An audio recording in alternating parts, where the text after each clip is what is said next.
Dağların qoynunda yerləşən Keçili kəndi Naxçıvanın ən ucqar yaşayış məskənlərindən biridir. Qışı sərt, yayı sərin keçən bu kənd həm də bir çox məqama görə digər kəndlərdən fərqlənir. Keçililər qədim türk tayfaları olub. Tarixi mənbələrə görə burada 6 türk dilli Oğuz tayfası yaşayıb. Hətta 9-cu əsrə aid mənbələrdə Naxçıvan zonasında Yekə-Keçili tayfasının yaşadığı və onların Səfəvilər dövründə Kəngərlilərlə qaynayıb qarışdığı qeyd olunur. Mənbələrdə Oğuz tayfalı Qayı tayfa birliyinə daxil olan Qızıl Keçili qolundan da bəhs edilir. Türkmənlərdə Yerçarı tayfasının qollarından biri də məhz Keçili adlanırdı. Keçili tayfası Türkiyədə yörüklər arasında da qeyd olunub. Mənbələrdə Keçili tayfa adı Keçili, Qızıl Keçili, Sarı Keçili variantlarında da göstərilir. 9-13-cü əsrlərə aid xaraba Keçil kənd yeri, Keçil qəbristanlığı və sair kimi maddi mədəniyyət abidələri burada yaşayışın qədimdən mövcud olduğunu təsdiqləyir. Bu kəndin adının da maraqlı mənası var. Zəngəzura keçid kimi də yozulur.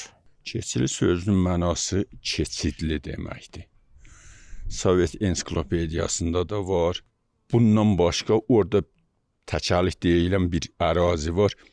Neynəsən oradan kənara çıxa bilməzsən. Yəni o dağa tərəf çıxanmarsın. Bir cığırı var. O cığırı tutdun, tanıdın, bildiyin gedə bilirsən. Yəni keçiddir, keçidli. Keçili kəndi tarixən Azərbaycanın ən qədim yaşayış məskənlərindən biri olubdur. Burada əldə olunan tarixi nadir əşyalar sübut eləyir ki, mən özüm də onlardan bir ikisini əldə eləmişdim. Dəndaşı idi, ox uzluqları idi, nizə uzluqları idi. Demək bizə əsas verir ki, bu kəndin qədim tarixi Orta Tunc dövrünə, həmin əşyalara isbat olunaraq deyirəm də buna. Orta Tunc dövrünə qədər onun tarixi gedib çıxmışdır. Keçili kəndinin bir də bir adı var, Xaraba Keçil.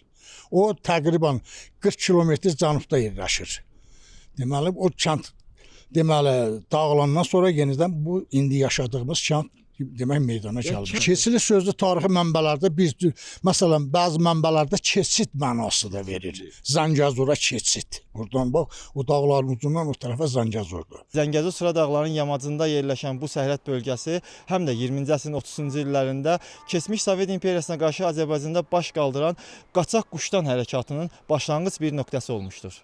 Ümumiyyətlə kəndimiz 3 il demək Bolşevik rejiminə qarşı mübarizə aparmışdı ki, bunun da başında qaçaq dəstələrdə alındı. Onda ən məşhuru ki, qaçaq quşdan ki, yəqin ki, hamınızın məlumatınız var.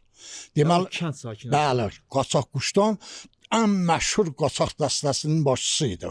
O nəinki biz bu Cənubda da, İranda da, bir ölkələrdə demək onun haqqında müəyyən rəvayətlər, söhbətlər. Keçilidə baş verən üsyan tarixə qaçaq hərəkatı kimi düşüb. Hərəkata sonralar Naxçıvanın bütün bölgələrindən gəlib qoşulanlar olub. Amma 1934-cü ilin payızında Sovet hökuməti bu üsyanı çox amansızlıqla yatırır. İnsanların çoxunu isə Vətən xaini adı ilə Şahbuz qəsəbəsinin mərkəzində güllələyir. Repressiya illərində Keçili kəndindən 50-yə yaxın ailə Qazaxıstanın cənubuna, Taldıqurqan vilayətinə, o cümlədən Yevlax rayonuna, Gədəbəyə sürgün edilir.